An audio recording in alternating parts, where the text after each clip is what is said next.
¿Qué significa que el hombre ha sido creado a imagen de Dios, como se revela en el libro del Génesis? En esta ocasión vamos a tratar de profundizar en esa idea, entender que el hombre es imagen de Dios, ayuda a comprender con mayor profundidad lo que es el ser humano y, naturalmente, también a comprender su relación con Dios y a distinguirlo de otros seres que hay en el mundo. Por tanto, iremos paulatinamente profundizando en la idea del hombre como imagen de Dios, porque tiene, como veremos, una gran trascendencia, una gran repercusión también para la vida práctica de las personas. El tema, por tanto, se llama así: el ser humano imagen de Dios.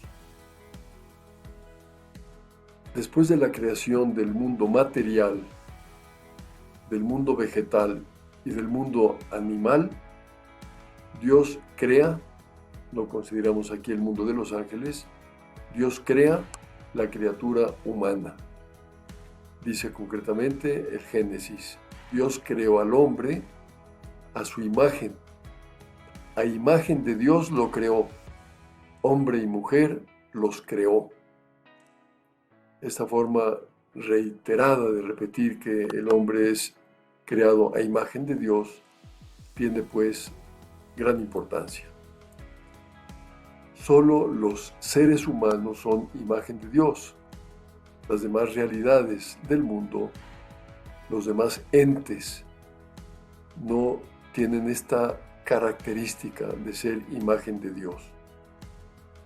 El ser humano participa de la divinidad de Dios de una manera distinta, superior a la naturaleza no humana. Todo lo que existe, todos los entes, ciertamente participan del ser de Dios, pero el ser humano, la persona humana, lo hace de manera superior, como veremos, al resto de los entes de este mundo. Dice el Catecismo de la Iglesia Católica que la persona humana creada a imagen de Dios es un ser a la vez corporal y espiritual. Que es corporal significa que tiene cuerpo, materialidad. Que es espiritual significa que tiene alma espiritual, que es de carácter inmaterial. Añade el Catecismo que el relato bíblico expresa esta realidad con un lenguaje simbólico cuando afirma que Dios formó al hombre con polvo del suelo e insufló en sus narices aliento de vida y resultó el hombre un ser viviente. El formar al hombre con polvo del suelo es un modo de expresar su carácter material, precisamente, y del haber recibido ese soplo, ese aliento de vida, hace referencia al espíritu que hay en el ser humano. Hay dos errores que se pueden tener presentes cuando se habla del ser humano. Por una parte, considerarlo como Señor absoluto de sí mismo y de toda la creación, como un ser autosuficiente, independiente, autónomo, absoluto en sí mismo, que no necesita de nadie. Y el otro modo de comprenderlo está en el otro extremo, un simple producto de la evolución animal, privado de espiritualidad, es decir, se trataría de una visión puramente materialista del hombre. La realidad es que el hombre tiene esos dos elementos: es un ser finito y está abierto al infinito, gracias a su espíritu. Esa finitud implica pues precisamente limitación, pero esa realidad limitada que es el ser humano tiene también un carácter trascendente, una apertura a lo infinito gracias a su espíritu, gracias a su inteligencia y a su voluntad específicamente. Decía San José María, solo son posibles dos modos de vivir en la tierra, o se vive vida sobrenatural o vida animal, una manera de expresar que el ser humano no puede reducirse solo a un enfoque terreno, puramente intramundano, puramente material, sino que está llamado a la vida sobrenatural, que es vida de participación de Dios mismo. El ser humano ha sido creado por amor y creado para amar. Son dos ideas distintas y complementarias. Primero veamos lo que significa que ha sido creado por amor. Dios es perfecto, es el ser absoluto, por lo tanto no tiene necesidad de nada ni de nadie. Es absolutamente trascendente y a su vez libre. No depende, no tiene ninguna necesidad, no está condicionado por nada. Ha creado el mundo y ha creado el hombre libérrimamente, es decir, que como no tenía necesidad de crearlo, lo hizo solo porque lo quiso. Y la explicación más profunda de por qué lo quiso Dios, por qué lo hizo libremente, es porque la creación es obra de su amor. En otras palabras, Dios ha creado el mundo y ha creado al hombre por amor. Y el amor es el acto más elevado de la libertad. No había en él ninguna necesidad de crear. Lo hace pues libremente por amor. Pero al mismo tiempo, el ser humano ha sido creado para amar. Y aquí aparece ya esa referencia a que el hombre es imagen de Dios. Porque al habernos creado Dios a su imagen, lo ha hecho para que podamos conocerlo y amarlo. Nos ha dado una inteligencia que nos permite conocer a Dios, a nuestro Creador, y nos ha dado una voluntad y un corazón para poder amar a Dios. Nos ha hecho a su imagen, es decir, confiriéndonos esa realidad espiritual que hay en nosotros, cuyas potencias principalmente son la inteligencia, la voluntad y conectada con ellas la afectividad. El Concilio Vaticano II afirma en la Gaudium et Spes que de todas las criaturas visibles, solo el hombre es capaz de conocer y amar a su Creador. ¿Por qué? Porque es el único que ha sido creado a su imagen. Porque las demás criaturas que vemos en este mundo no tienen ni inteligencia ni voluntad entendidas en el sentido estricto de la palabra, que es esa realidad espiritual a la que pertenecen la inteligencia y la voluntad. Y al carecer de esas dos potencias, los seres visibles de este mundo, los demás seres, pues carecen también de esa capacidad para conocer y amar a su Creador. También afirma el Concilio Vaticano II en ese mismo documento que el hombre es la única criatura en la tierra a la que Dios ha amado por sí misma. Esto tiene un sentido muy profundo. Dios nos ama por nosotros mismos. No nos quiere para algo más, no nos quiere por otro motivo, sino por nosotros mismos. Y por eso, añade aquí el catecismo, solo él, el hombre, está llamado a participar por el conocimiento y el amor en la vida de Dios.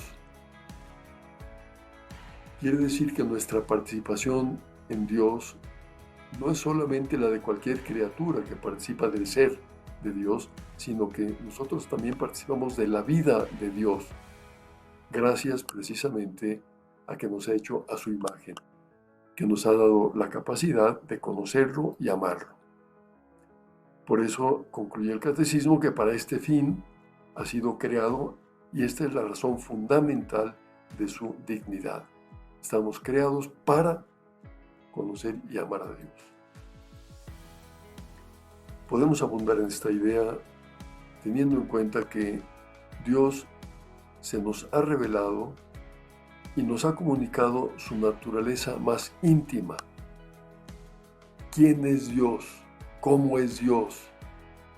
¿Qué es Dios? Preguntas que pues todos podemos hacernos y cuya respuesta encontramos en estas palabras de San Juan. Dios es amor. Dios es amor. Así lo dice San Juan en su primera carta.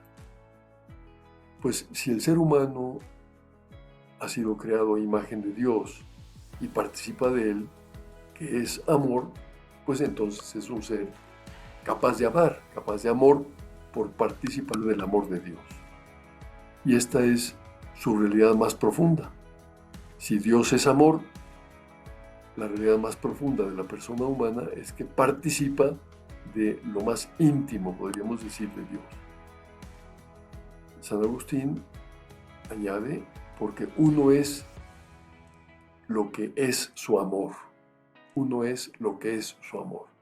El amor es lo que define al hombre, podríamos decir, según esta expresión de San Agustín.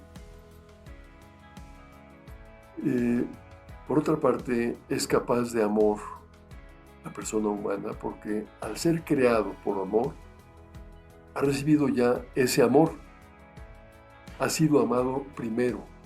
Si Dios nos ha amado, nos ha creado por amor, es porque nos amaba, nos ha dado su amor y ese amor está ya en nosotros. Dicho en palabras de San Juan, en esto consiste el amor, no en que nosotros hayamos amado a Dios, sino en que Él nos amó. Y añade el propio Juan, un poco más adelante, nosotros amamos porque Él nos amó primero. Es muy bonita esta idea que nos llena también de esperanza. Nosotros podemos amar y amar a Dios porque Él nos amó primero. Nos ha dado la capacidad de amar al hacernos partícipes de su amor, amándonos. Todo el dinamismo, por lo tanto, de la vida moral, las virtudes, está informado por el amor. Es como el fundamento de todo lo que le da forma a toda nuestra realidad moral, a nuestra vida moral, a todas nuestras virtudes. En palabras de Santo Tomás, la caridad, es decir, el amor, ordena los actos de las demás virtudes al fin último. Nuestro fin último es amar a Dios. Pues es la caridad, es el amor, lo que le da orden a cada una de las virtudes, las dirige hacia el fin último. Y por eso también da a las demás virtudes la forma. Por eso se les suele llamar a la caridad forma virtutum, es decir, forma de las virtudes, porque es la caridad la que las ordena y las dirige a su fin último. Les da pues su sentido más radical. Por lo tanto, se dice que es forma de las virtudes, concluye el Santo Tomás, ¿no? Forma virtutum. Que el ser humano sea creado a imagen de Dios significa que tiene inteligencia, que tiene voluntad y que tiene también afectos. Esa realidad que participa de la parte espiritual del hombre y juega un papel importantísimo, la realidad afectiva. En primer lugar, ¿qué significa la inteligencia? ¿Qué es la inteligencia? Pues es una facultad del alma espiritual que nos permite conocer racionalmente, conocer intelectualmente la verdad. Su objeto es la verdad y su acto propio el conocimiento. Esa inteligencia puede ser de carácter teórico, por ejemplo, cuando se orienta al conocimiento de las realidades materiales, pero por una vía científica, cuando quiere conocer la verdad de las cosas materiales, pues aparecen las ciencias positivas, como puede ser la biología, la química, la física. Son ciencias que tienen una metodología propia y que conducen a unas verdades relativas al mundo material, que están precisamente en el mundo de lo experimental, y por eso es donde esas ciencias positivas tienen su propio desarrollo. Pero también existe el conocimiento filosófico, que no solo recae sobre lo material, sino que trasciende también lo material y puede acceder a realidades no materiales. Por ejemplo, la ética, el conocimiento de la moral, el conocimiento de lo que es el amor precisamente, y que también nos permite llegar al conocimiento de Dios por una vía racional. Es un camino diferente al de las ciencias positivas, pero que también, y quizá de manera más sublime, refleja esa participación de la inteligencia y de la vida de Dios. Por otro lado está la inteligencia práctica, que es esa capacidad de conocer orientada a la acción práctica, que tiene ordinariamente pues un resultado que puede ser externo o interno. En el orden de la acción práctica tenemos pues el arte, las ciencias, el arte y la técnica.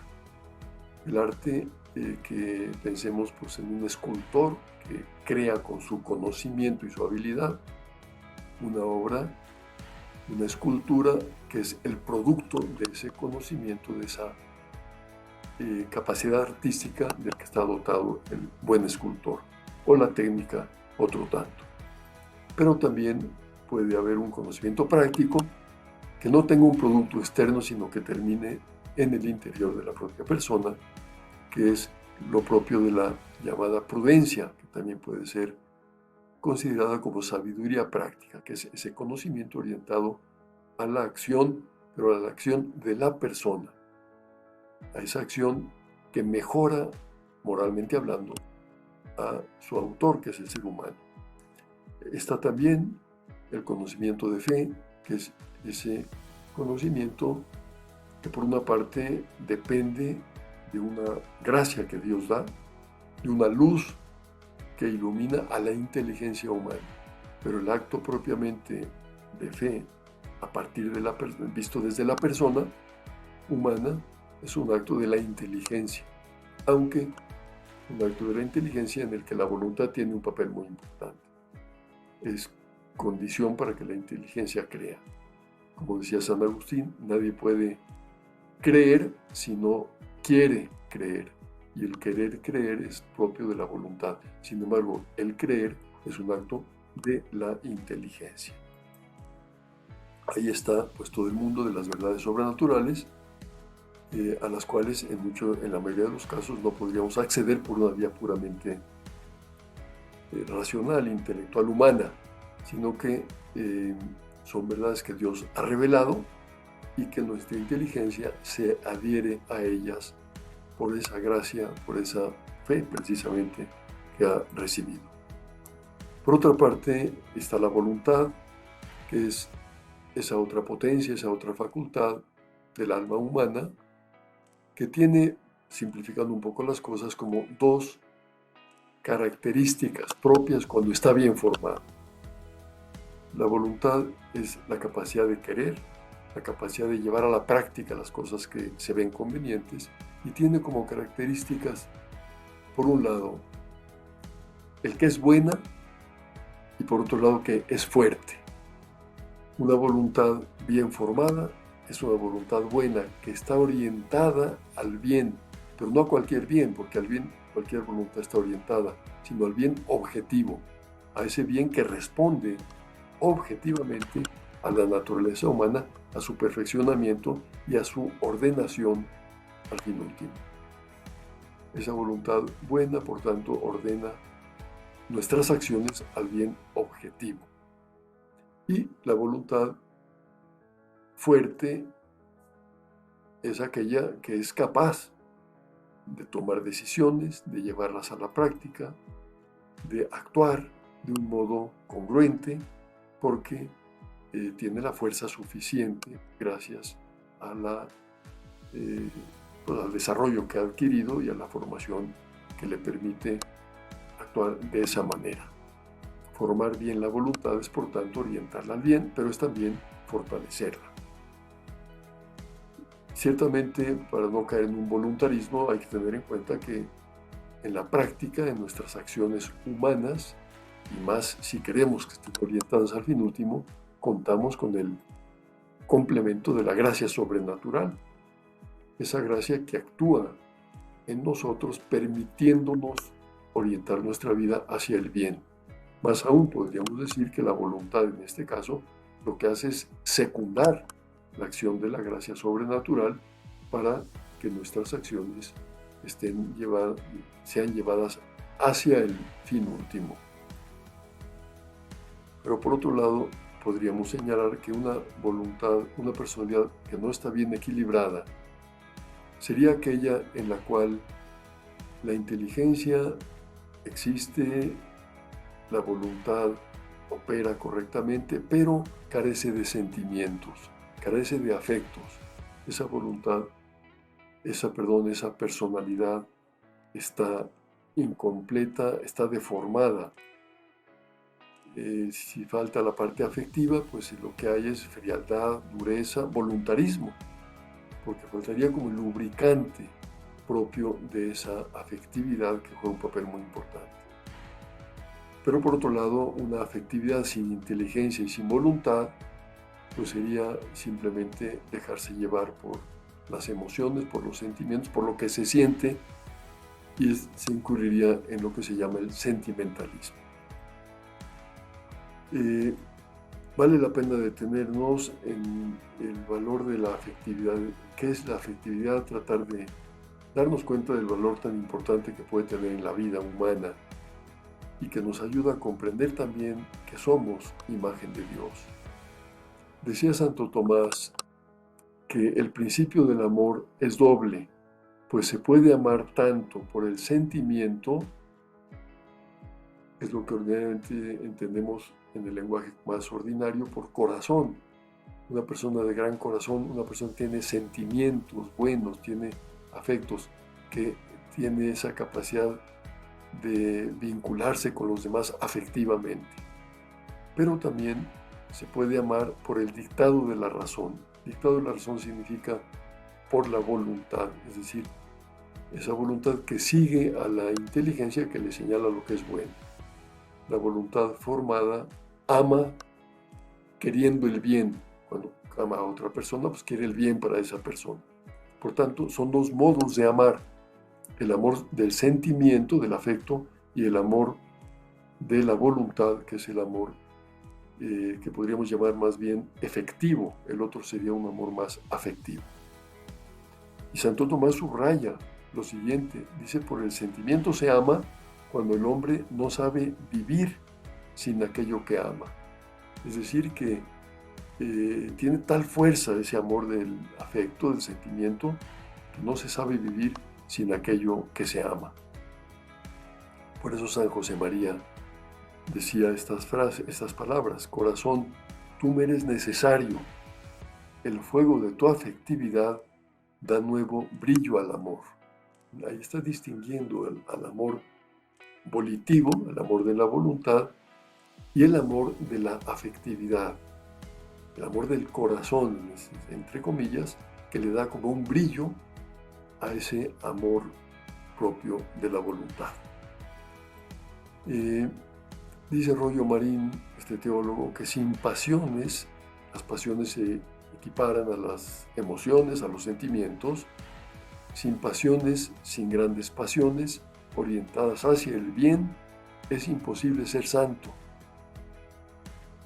Y sería una manera de decir que una santidad que se apoyara solo en la inteligencia y la voluntad, sin contar con la parte afectiva, con el corazón, con los sentimientos, no llevaría a la verdadera santidad.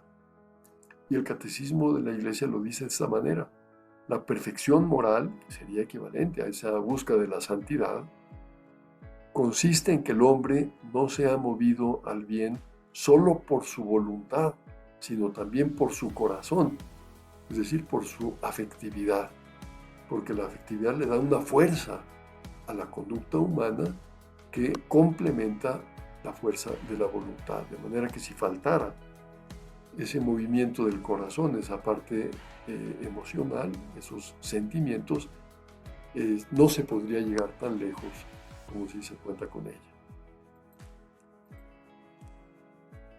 San Juan Pablo II decía que es equivocado pensar que el hombre virtuoso no pueda gozar o llorar o expresar los propios sentimientos. Basta mirar a Jesús. Aquí tendríamos el argumento más profundo para valorar la afectividad. En Cristo encontramos tantos sentimientos que afloran constantemente en su comportamiento, que siendo Él el hombre perfecto nos está diciendo que nosotros también hemos de participar de esos sentimientos. Nosotros hemos de procurar que nuestra personalidad, la parte afectiva, también esté desarrollada. Por eso es que San Pablo decía que debíamos tener los mismos sentimientos que tuvo Cristo Jesús. Es el hombre perfecto. Pensemos en Cristo nuestro Señor cuando llora por la muerte de Lázaro o cuando se enfada ante los mercaderes del templo que han convertido el templo en un mercado, y actúa con gran energía. La ira bien orientada, como es el caso que Cristo nos muestra, es un sentimiento positivo. Igual cuando lo vemos compadecerse ante aquella mujer que ha perdido a su único hijo, aquella mujer viuda, Jesús la ve que está sufriendo y siente profunda compasión por ella. Es el sentimiento de compasión lo que le mueve a aproximarse a ella, a consolarla y finalmente a hacer el milagro. Es decir, encontramos esos sentimientos de Cristo que le dan a su personalidad un brillo especial que nos lo hace cercano y que nos ayuda a comprender lo que significa tener esa personalidad equilibrada y completa. Por último, veamos el tema de la sociabilidad humana, que tiene también su fundamento en Dios. La sociabilidad humana hace referencia al amor entre personas, al amor interpersonal. Y partimos de que Dios ama interpersonalmente. ¿Qué significa esto? Pues en primer lugar significa que si en Él hay una trinidad de personas, esas tres personas divinas se conocen entre sí y se aman mutuamente. Esto es lo que nos dice nuestra fe y lo que quiere decir ese amor interpersonal de Dios. Entre las personas divinas hay ese amor de unas a otras. Si nosotros somos imagen de Dios, pues entonces estamos también llamados a amar interpersonalmente, porque participamos del amor interpersonal de Dios. En nuestro caso, ese amor nos orienta a amar a los demás.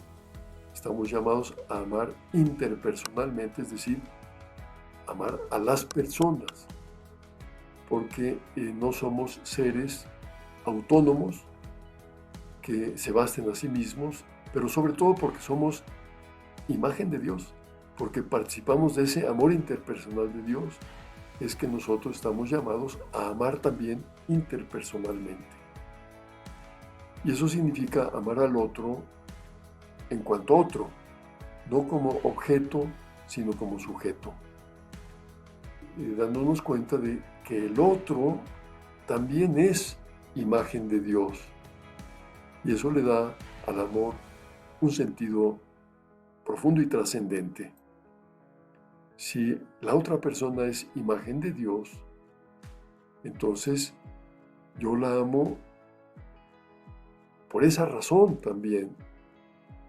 Y al amarla, estoy amando a la imagen de Dios en el otro. Y al amar esa imagen de Dios en la otra persona, estoy amando a Dios mismo. Hay ahí pues toda una secuencia que nos lleva a comprender cómo el amor al prójimo es amor a Dios.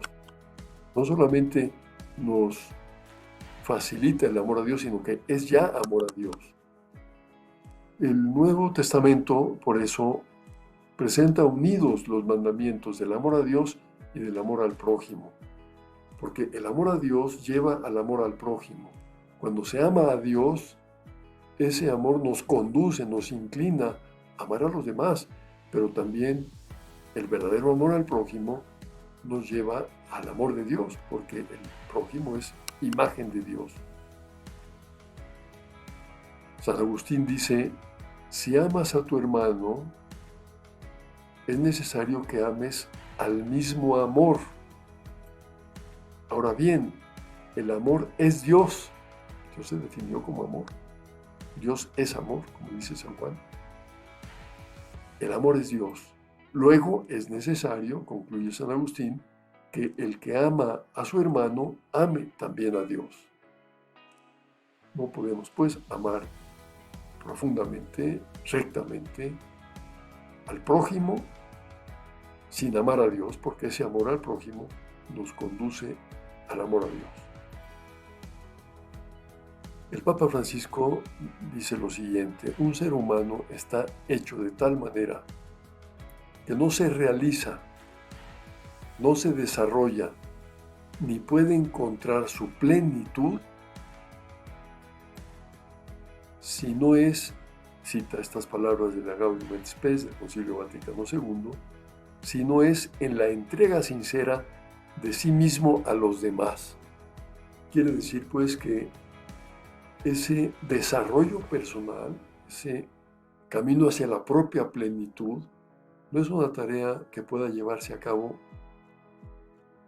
por uno mismo, sino que es necesario salir de uno mismo, darse a los demás, entregarse sinceramente a los demás, en lo que consiste, en definitiva, el amor al prójimo.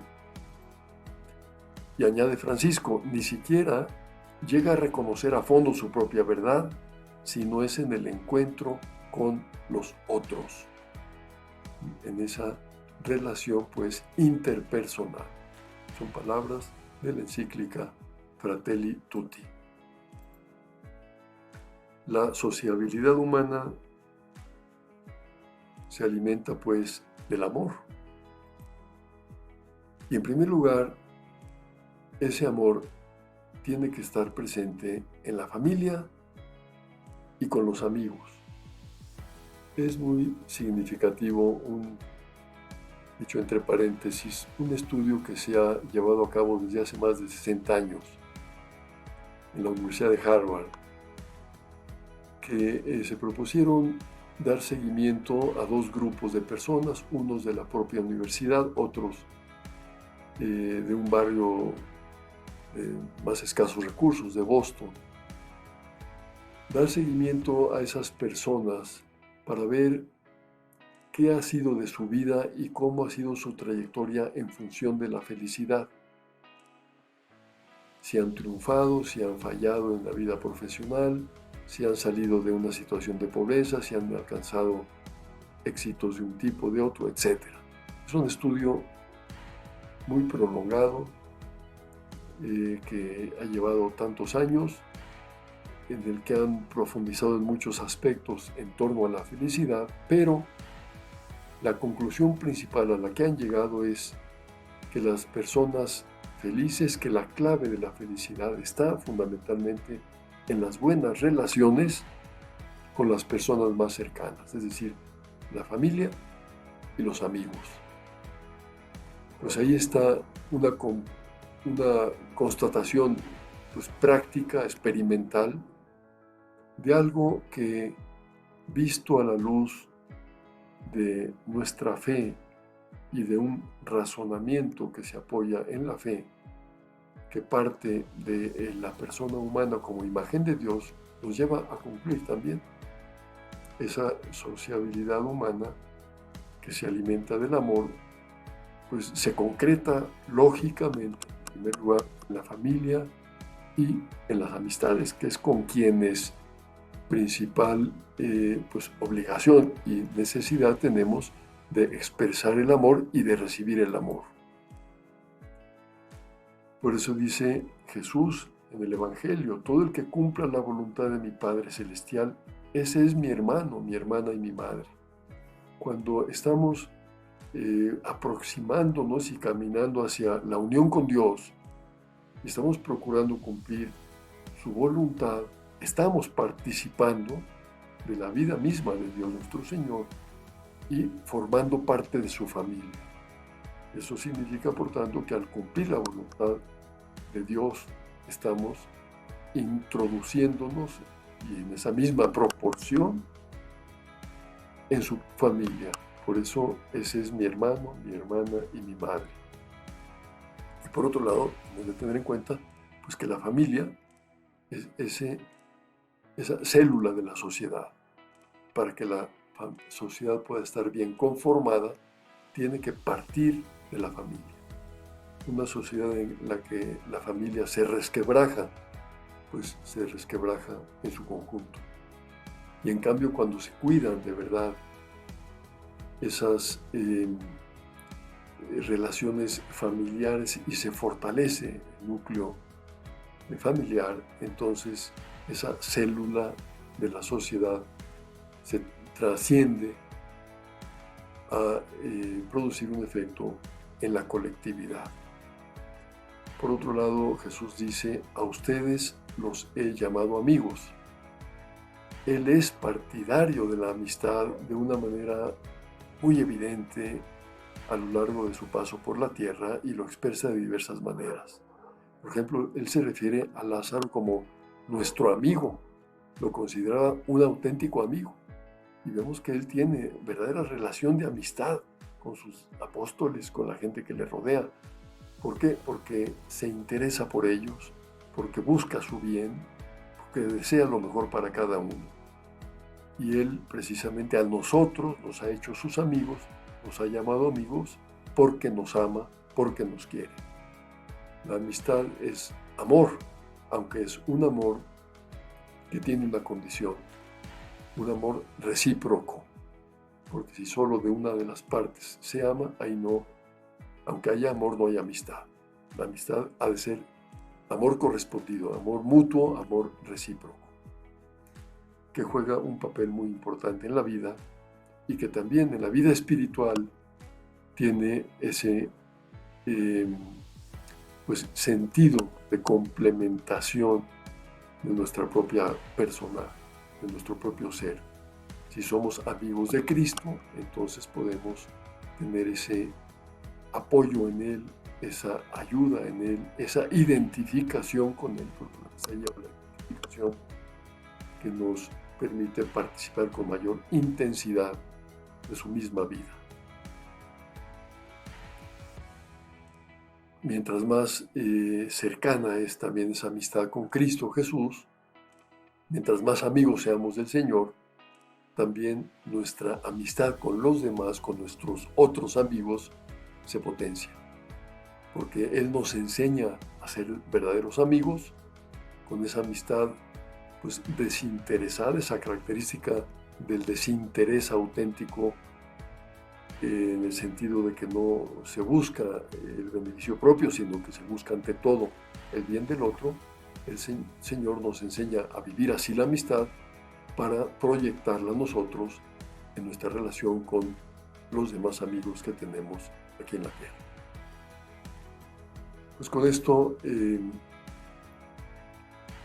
termina la exposición de esta clase, y la bibliografía se puede consultar en opusdei.org.mx, en el libro que aparece ahí, Síntesis de la Fe Católica, en el número 6, que está a cargo de Sergio Sánchez migallón. Me parece que pues, lo que hemos analizado en esta sesión tiene, como decía al principio, aplicaciones prácticas importantes, aplicaciones que derivan para nuestra vida personal, para nuestra mejora como hijos de Dios, como cristianos, para nuestra mejora como seres humanos que participan de esa realidad divina, de esa vida de Dios, gracias a que hemos sido creados a su imagen.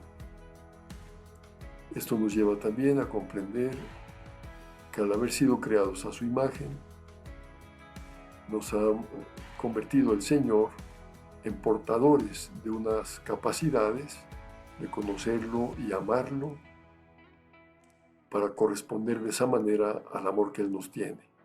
Y nos ha también puesto en condiciones de poder proyectar esa capacidad de amar hacia los demás, hacia el prójimo, especialmente o sobre todo partiendo de la propia familia y partiendo de las propias amistades, pero procurando ampliar siempre ese ámbito de amor, de afectos, de servicios que van unidos al amor, lo más que podamos a otras personas, especialmente que tengamos muy en cuenta a las personas más necesitadas, tanto en lo material como en lo espiritual.